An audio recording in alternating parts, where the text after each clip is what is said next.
नमस्कार विद्यार्थी मित्रांनो आणि पालकांनो, बाळांनो, आजचा हा व्हिडिओ काही अपडेट्स मी तुम्हाला सांगणार आहे सीईटीच्या. ठीक आहे, जे कालच्या सकाळ वृत्तपत्रात आलेले होते. ठीक आहे, मला वाटलं की ते तुमच्यासोबत शेअर झाले पाहिजे. ठीक आहे, प्लीज व्हिडिओला पूर्ण बघा, मध्ये स्किप नका करू आणि चॅनलला लगेच सबस्क्राईब करा. बाळांनो, जोपर्यंत तुमचं एक बेस्ट कॉलेजमध्ये ऍडमिशन नेऊन जात तोपर्यंत मी तुमच्या सोबत असेल. पूर्ण कॅप राऊंडची काउन्सिलिंग मी तुमची करून देईल. फक्त चॅनलला सबस्क्राईब करा आणि व्हॉट्सअप ग्रुपला जॉईन करा. सीईटीचे सगळे पेपर व्हॉट्सअप ग्रुपला टाकतोय. व्हॉट्सअप ग्रुप फुल होईल, त्याआधी जॉईन करा.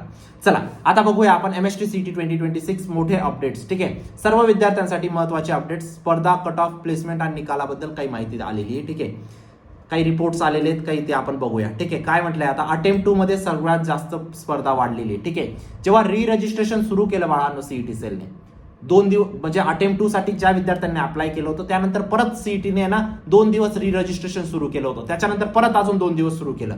त्यामुळे सुमारे 2 लाख विद्यार्थ्यांनी नवीन रजिस्टर केलंय बाळांनो.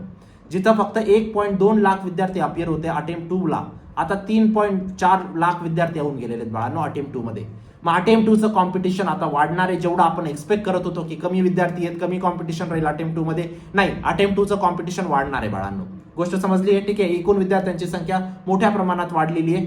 ठीक आहे, अटेम्प्ट 2 हा अटेम्प्ट 1 पेक्षा स्पर्धात्मक असू शकतो. ठीक आहे, ठीक आहे, ही गोष्ट आपल्याला समजलेली आहे. दुसरी बातमी काय बाळांनो, कट ऑफ वाढण्याची शक्यता. ठीक आहे, जेईचे विद्यार्थीही आता सीईटी देतात. ठीक आहे, अटेम्प्ट 1 जेव्हा झाला सीईटीचा तेव्हा जेईचे विद्यार्थी एवढे ऍक्टिव्ह नव्हते बाळांनो. अटेम्प्ट 2 ला जेईचे जेवढे पण विद्यार्थी आहेत, ज्यांना वाटतंय की माझे 96% आहेत किंवा माझे 97% आहेत जेई मध्ये आणि माझं एनआयटी मध्ये नाही होणार आहे चांगलं एनआयटी मध्ये, तर मी सीओईपी ला निघून जातो. तर हे जे विद्यार्थी असतील ना, हे कॉम्पिटिशन क्रिएट करतील आता सीईटी मध्ये. तर जेईचे विद्यार्थी सगळेच्या सगळे आता सीईटी मध्ये तुटतील बाळांनो. ठीक आहे, कारण त्यांना त्यांचा स्कोर वाढवायचे, त्यांना सीओईपी व्हीजीटीआय पाहिजे. कारण सीओईपी व्हीजीटीआय खूप साऱ्या एनआयटीज पेक्षा खूप चांगलं कॉलेज आहे. जे जेई मध्ये 90% स्कोर करतात ना, ते सीईटी मध्ये 99 करून टाकतात बाळांनो. तर हे विद्यार्थी तुमचं कॉम्पिटिशन वाढवणार आहेत 100 आणि 101%. तयारीला लागा. तयारी खूप चांगली असली पाहिजे तुमची. ठीक आहे, जर तुम्ही जेईचे स्टुडंट नाही आहेत, जर तुम्ही कोचिंगवाले स्टुडंट नाही आहेत, कारण हे ॲलेन वगैरेचे जे स्टुडंट्स असतात किंवा मोठ्या मोठ्या कोचिंगचे, ते सीईटी मध्ये जम्प करतात बाळांनो. या गोष्टीला समजून घ्या. ठीक आहे, तर ते यामुळे तुमचं काय होणार आहे, कट ऑफ वाढेल. कारण जेव्हा नॉर्मल सीईटीचे विद्यार्थी 170 पर्यंत घेऊन जातात ना मार्कांना, हे 190 195 पर्यंत घेऊन जातील आता सीईटीच्या कट ऑफला, है ना, सीईटीच्या हाय स्कोरला सांगतोय मी तुम्हाला. ठीक आहे, तर ही बेसिकली गोष्ट आहे की तुमचं कट ऑफ वाढणार आहे. त्यानंतर काय बाळांनो, काय बातमी आलेली आहे, टियर 2 आता इंजिनिअरिंगचं प्लेसमेंट 2025चं सांगतोय मी, 50% कमी झालेलं आहे टियर 2च्या विद्यार्थ्यांचं. म्हणजे जर मागच्या वर्षी 100 पैकी 50 विद्यार्थी प्लेस होत होते, आता 50 पेक्षा 50% कमी झालंय. म्हणजे फक्त 25 विद्यार्थी प्लेस होत आहे ना. का रे बाळांनो, कारण एआय मुळे. मेन कारण काय, एआय जॉब खात आहे बाळांनो. आता तुम्ही ऐकत असणार की टीसीएसचे एवढे एम्प्लॉईला फायर केलं, इन्फोसिसच्या एवढ्या एम्प्लॉईजला फायर केलं. का फायर का करताय, कारण त्यांचं काम एआय करतंय बाळांनो. गोष्ट समजते? पण हे कोणामध्ये होतंय बाळांनो, टियर 2 कॉलेजेसमध्ये. टियर 3 कॉलेजेसमध्ये तर 80% प्लेसमेंट कमी झालेले, म्हणजे नोकरी नाही लागत आहे आता इंजिनियर्सला. टियर 2 आणि टियर 3 कॉलेजमध्ये. टियर 1 मध्ये पण कमी झालेलं आहे प्लेसमेंट. टियर 1 मध्ये जास्त फरक पडत नाही, कारण खूप साऱ्या कंपनीज येतात बाळांनो. गोष्ट समजते? इतक्या कंपनीज येतात ना, एक कंपनी एक विद्यार्थ्याला घेईल ना, तरी त्यांचं 100% प्लेसमेंट होऊन जातं टियर 1च्या कॉलेजेसला. म्हणजे आता सांगण्याचं तात्पर्य काय, तुम्हाला टियर 1 कॉलेज क्रॅक करावं लागेल तरच इंजिनिअरिंग करण्याचा काही फायदा आहे. गोष्ट समजते? ठीक आहे, नॉन टेक ब्रांचचे तर खूपच हाल आहेत बाळांनो. जे मेकॅनिकल किंवा सिव्हिलचे, आता बघा, आता भरपूर विद्यार्थ्यांना वाटतं की मी डिमोटिवेट करतोय मेकॅनिकलसाठी. नाही, रियालिटी सांगतोय बाळांनो, रियालिटी सांगतोय, है ना. मेकॅनिकल सिव्हिल वाल्यांना प्लेसमेंट नाही. मेकॅनिकल सिव्हिल वाले काय करताय माहितीये का, कम्प्युटरचा कोर्स करताय आणि कम्प्युटरमधून प्लेसमेंट घेताय. ही रियालिटी आहे, ही समजून घ्या.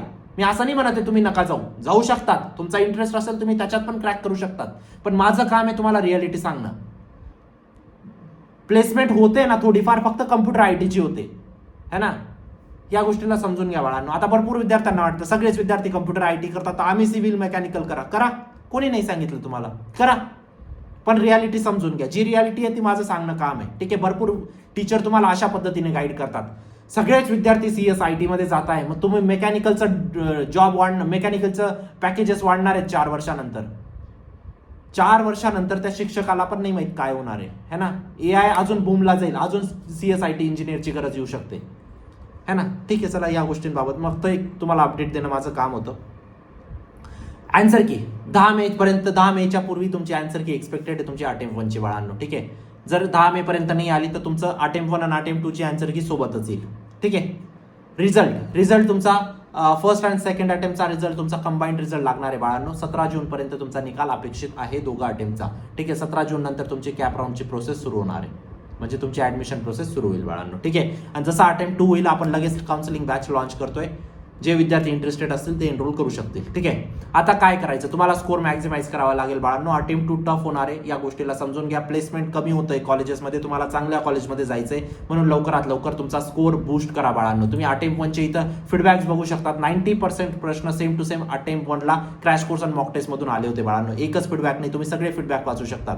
सांगण्याचं तात्पर्य एकच आहे ना बाळांनो, तुम्ही इथं सगळे पॅरेंटचे स्क्रीनशॉट सुद्धा वाचू शकतात. सांगण्याचं तात्पर्य एकच आहे, अटेम्प्ट 2 ला पण same to same question match होतील क्रॅश कोर्स आणि मॉक टेस्ट मधून. या गोष्टीची मी तुम्हाला खात्री देऊ इच्छितो. का तिथून प्रश्न काय येतात असं आहे का सीईटी सांगून देते? नाही, अशी काही गोष्ट नसते. प्रत्येक सोर्सेस मधून क्वेश्चन टाकले. सीईटी ज्या सोर्सेस मधून प्रश्न विचारते सगळ्या सोर्सेसचे क्वेश्चन आपण ऑलरेडी टाकलेले आहेत. जसं की तुमचं अदर सीईटीचे प्रश्न झाले, WBJE झालं, कर्नाटका सीईटी झालं, या सगळ्या सीईटीचे सुद्धा प्रश्न आपण टाकलेले आहेत. जेईई मेनचे इझी क्वेश्चन झाले, नीटचे इझी क्वेश्चन झाले, सीईटीचे PYQ झाले. ठीक आहे. इथूनच सीईटी सगळे प्रश्न विचारते. सगळे प्रश्न आपण ऑलरेडी क्रॅश कोर्स आणि मॉक टेस्ट मध्ये टाकलेले आहेत बाळांनो, म्हणून maximum same to same question येतात. याच वर्षाचं नाही बाळांनो, तुम्ही लास्ट इयरचे बी बघू शकतात. 150 टोटल प्रश्न आले होते. 150 पैकी 92 प्रश्न as it is same to same without value change crash course आणि मॉक टेस्ट मधून होते. 58 क्वेश्चनचे थोडेफार व्हॅल्यू चेंज झाले होता, म्हणजे 90% पेपर सेम टू सेम होता बाळांनो. ठीक आहे. लास्ट इयरचा तुम्ही रिझल्ट चेक करू शकता. सगळ्यात जास्त विद्यार्थी COEB, VGT, Walchand, PSCT, VIT, KGS, सांगत आडवाल, SPIT अशा कॉलेजेसमध्ये गेले. तुम्ही पण जाणार, या गोष्टीची मी तुम्हाला खात्री देऊ इच्छितो. शेवटची संधी आहे बाळांनो, इथं चूक नका करू. ठीक आहे. Maximum same to same question crash course आणि मॉक टेस्ट मधूनच येतील अटेम्प्ट 2 ला, या गोष्टीची मी तुम्हाला खात्री देतो. भेटूया नंतरच्या व्हिडिओमध्ये. व्हॉट्सअप ग्रुपला जॉईन करा, चॅनलला सबस्क्राईब करा. तोपर्यंत बाय, टेक केअर, थँक्यू.